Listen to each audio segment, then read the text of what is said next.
Hello, welcome back to the Answers That Count podcast. I'm your host, Charles Musgrove. We've got another great show in store for you today, so you want to make sure to stay tuned to the end because we're going to cover a lot of economic talk today. I know economics normally may sound boring, but man, this is real-time, current information. We've got some current data that we're going to talk about fresh off the wire today. And before we get started, please hit the subscribe button. You're going to want to get notified for all of the podcasts we put out because really they provide great information for the business owner, for the consumer, for the operator, manager of a business. We provide good data to help you run your business better and to manage your finances better, to better understand the economic times that we're in today. So subscribe. Stay tuned. Hit the notify button too so you get notified when we post future videos. So today, welcome back, Professor Joe. Man, I love it when we do these shows because it is just good information. You dial it back to a way that we can understand it, and you really relate economic theory and help us understand what's happening in the financial markets, what's happening in the economy.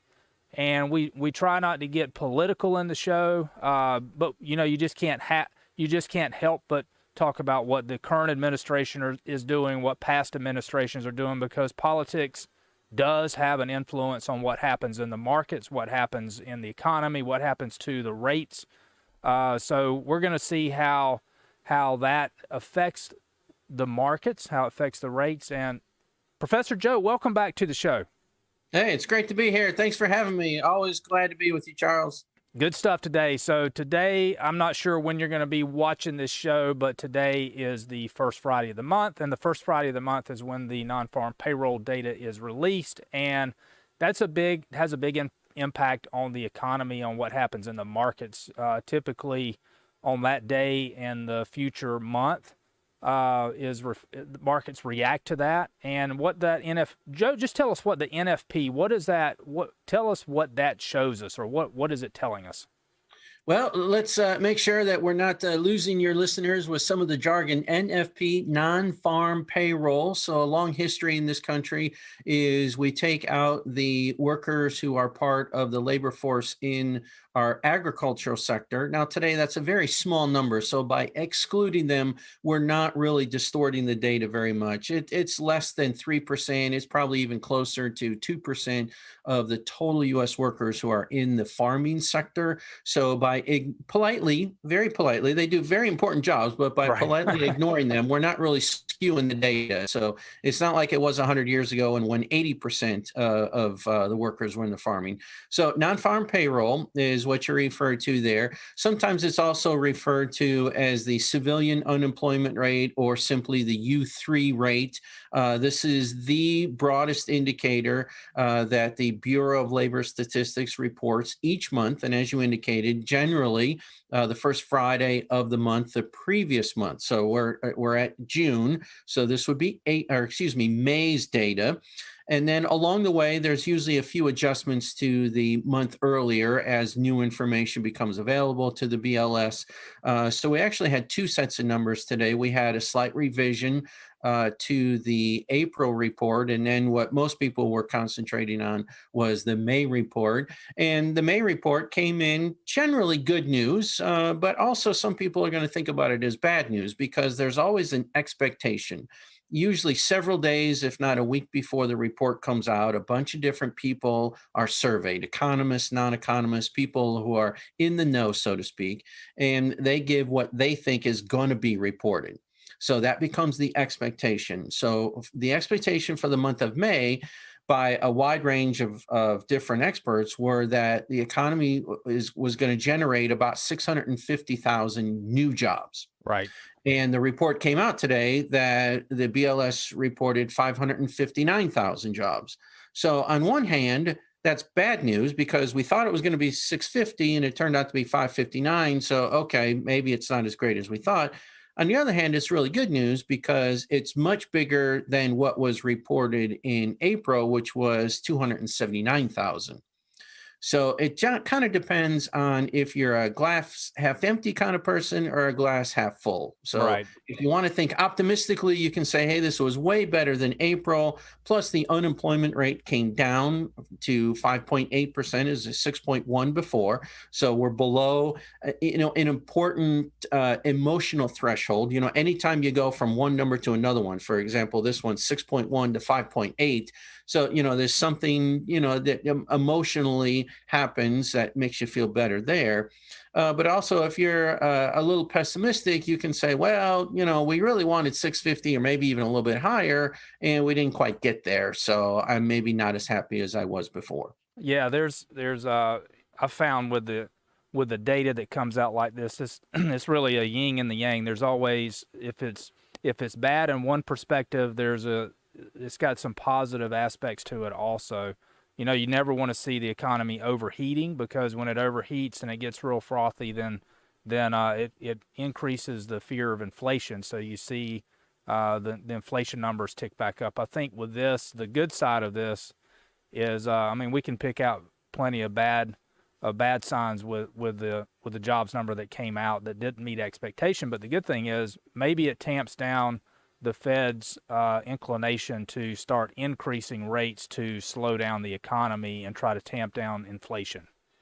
Yeah, exactly. So let's role play a different scenario. Let's suppose that the wide expectation was adding 650,000 jobs, and then the report would have come out adding 675 or 700.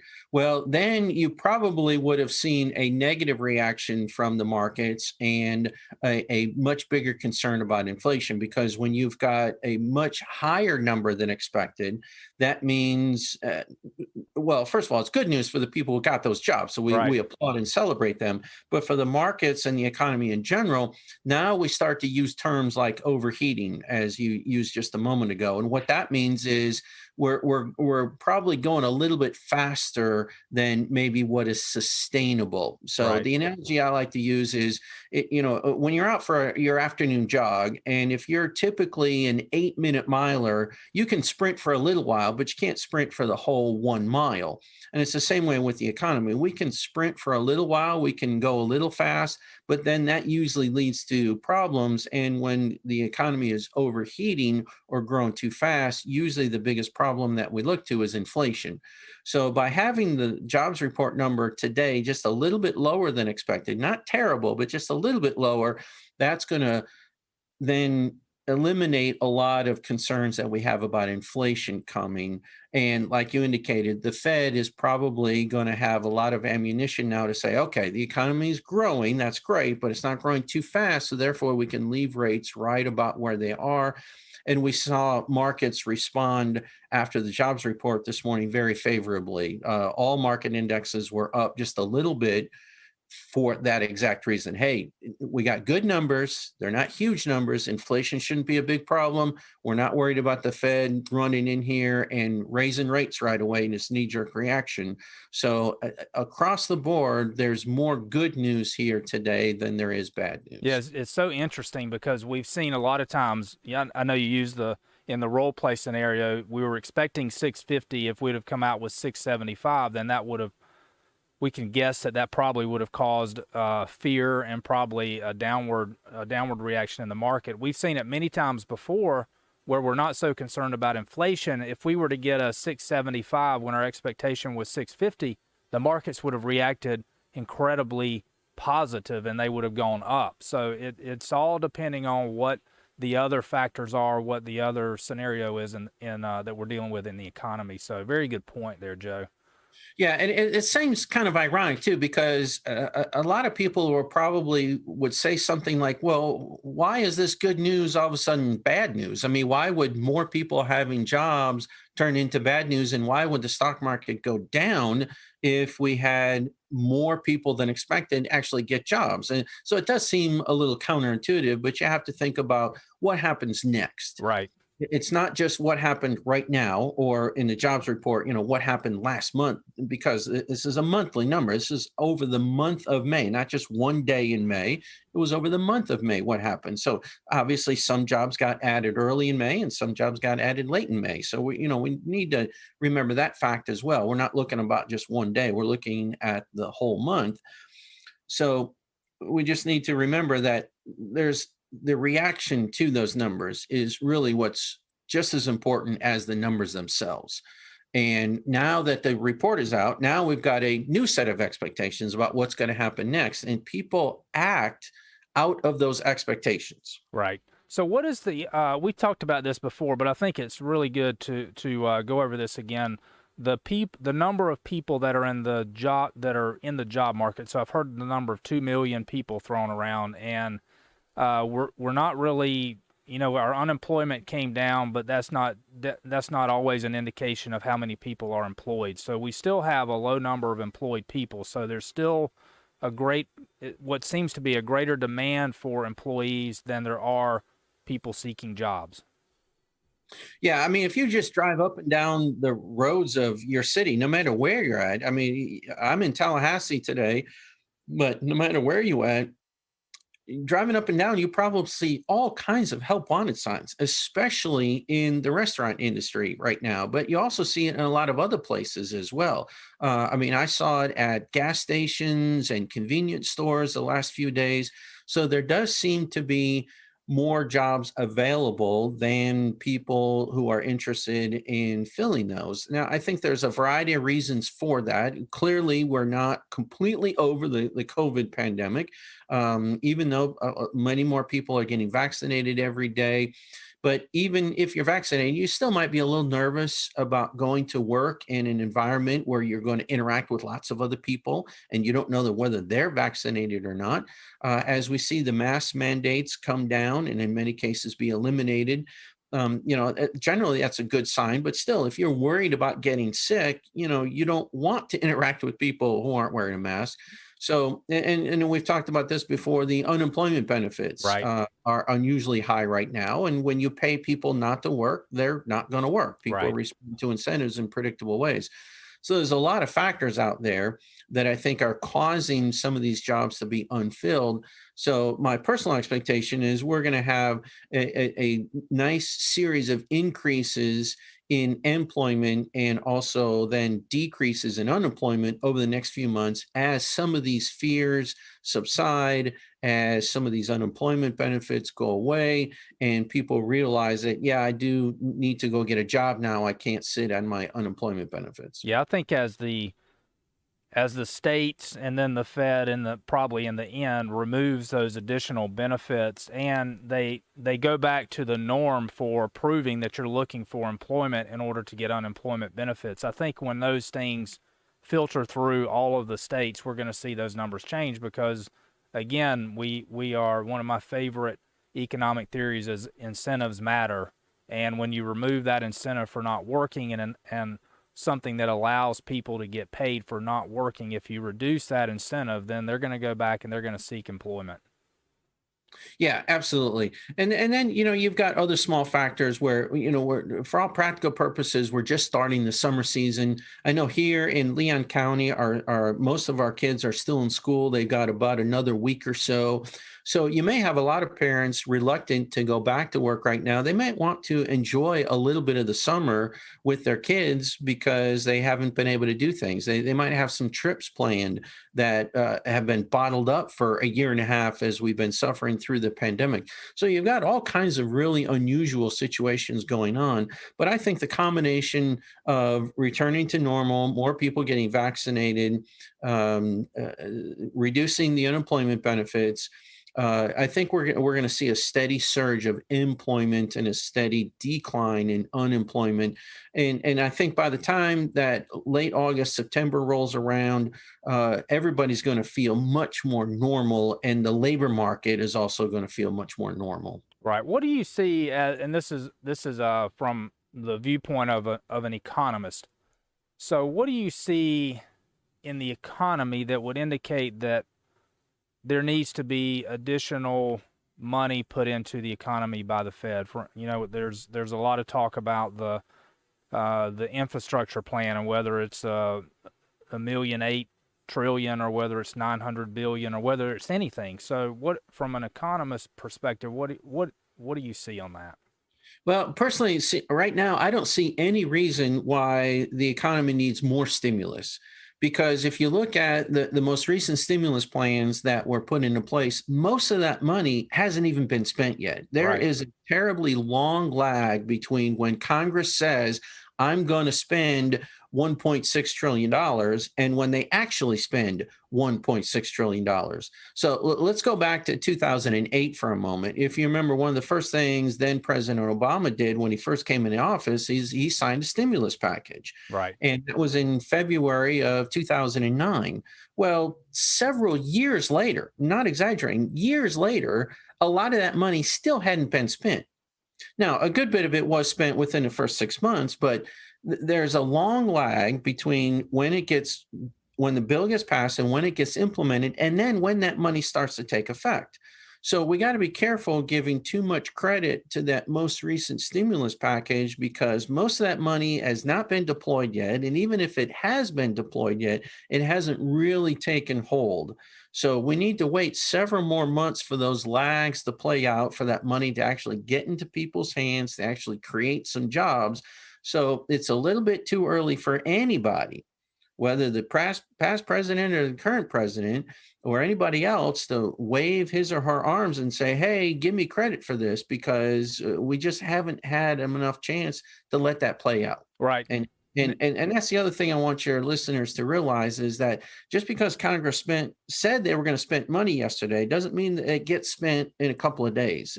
It takes a long time for that money to get going. Yeah, absolutely. I want to ask you this because I think I know the answer to it, but if you go back to 2020 and when they did the 2 rounds of the PPP funding, now my understanding is that that's a little bit different in that money did cycle through the Fed and that did get dispersed out to the end users or the businesses or people. Yeah, a lot of that money did get spent pretty quickly. And I think you have some clients who got access to that money. And a lot of those businesses did get their funds pretty quickly. So Right.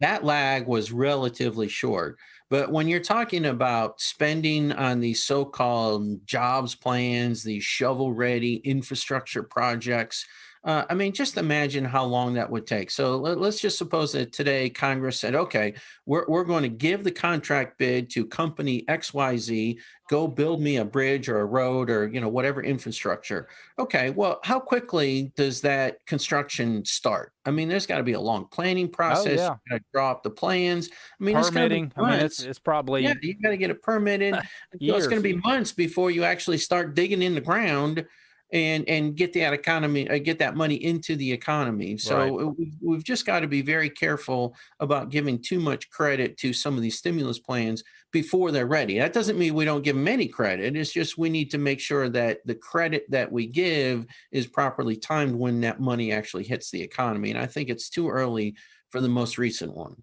Absolutely. That's a good point. And it's good to hear that from an economist because it's hard to separate out the political perspective that people have with true economic data or true economic sense. I mean, let's be practical and sensible about this and look at what's happened in history as well. I think that was one of the first things you brought up is what happened in 2008 with the infrastructure or the stimulus plan back then. I think that's probably the first time I recall a government using the term stimulus plan, and then that kind of got some reaction too. Was it really a stimulus or not? So that's a good point to reference back to how long, once it was passed, how long did it take for the money to get into the economy, and how much actually did get spent and get into the economy.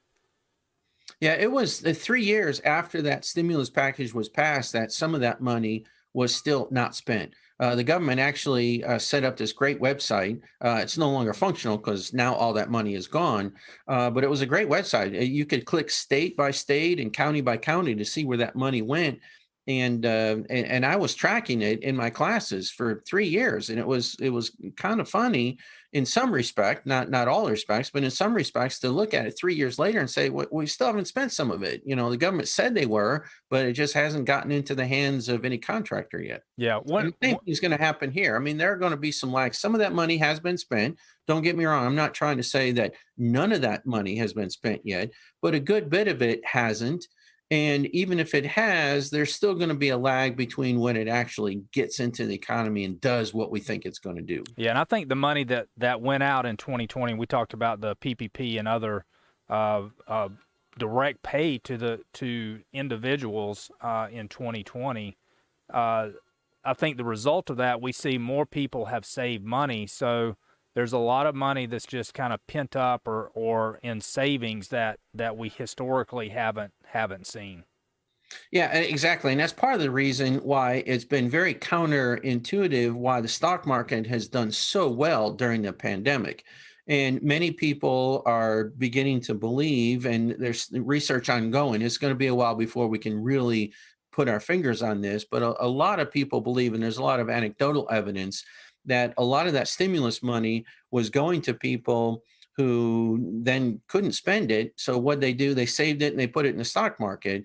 It's the first time in history that during a recession, the stock market actually went up. Normally during a recession, unemployment goes up, employment goes down, and the stock market goes down because the stock market is a reflection of business activity.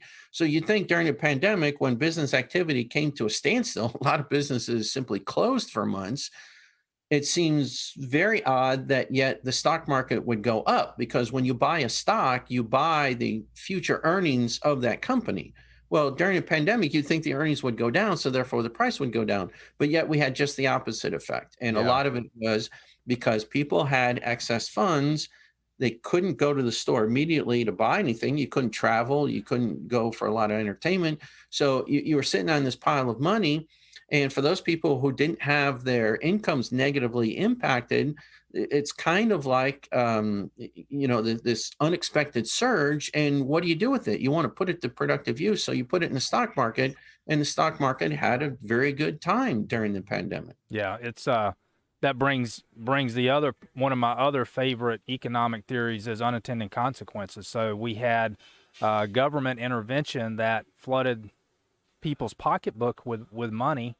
Some of the people needed it more than others. So what we saw was spending went down, but savings went up. Yeah, and I'll use two of my daughters as just two data points. And granted, it's two, so take it with a grain of salt. But when my two daughters filed their taxes, they got a stimulus check part of it. Now, since they hadn't filed the year before, they didn't directly receive their stimulus. But when they filed their taxes this year, they got an extra several $100s. I forget the exact amount, but it was a relatively big amount. And fortunately for them, their direct incomes were unaffected during the pandemic. They had part-time jobs and they kept them. So when they got this stimulus money, they were like, "Daddy, what do I do with it?" I'm like, "Well, we're putting it into the stock market because we want to make it productive." Now, again, not everybody was like that. I mean, some people got that stimulus check and they really needed it because they lost their job. Right. So it was a good replacement. So let's not make the insinuation that all that stimulus money was going to people who didn't really deserve it. There's a whole lot of people who needed that money because they lost their job. But for some people, and I don't know what percentage it is, because again, we're still doing research. We don't know for sure, but clearly there were some people who got that stimulus check who didn't really need it, in the sense that they had a loss of income. There were a lot of people who suffered through the pandemic in other ways, but they actually kept their job or they kept their paycheck. So their pay didn't go down, and now they got a stimulus check. Okay, well, good for them. I'm not here to say whether that's good or bad. They got a stimulus check. That's government policy. But the fact is, they had an extra $1,000, $1,400 that they weren't sure what to do with, and they wanted it to be productive. They wanted it to earn some kind of return, so they put it into the stock market. Yeah, it's interesting how that happened. So unprecedented. I hate to go back and use that word again, but things that we have. It really is. Yeah. I mean, it's quite unusual. If you were to lay out a graph of recessions, you'd seen employment down, unemployment up, stock market down. And that's what normally happens. And this time you saw employment, unemployment react just the way we thought they would and the way they historically would. But then you saw a complete reversal in the market indexes. So the market was going up while they normally would have been going down. Yeah, very interesting.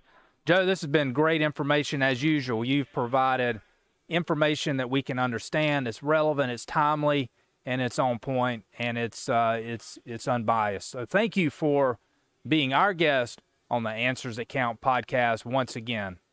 Well, thank you very much. It's great to be here. All right, we look forward to having you again. You've been watching the Answers That Count podcast. I'm your host, Charles Musgrove. Tune in to our Answers That Count YouTube channel. We're on all the places that you normally watch podcasts or listen to podcasts. Tune in.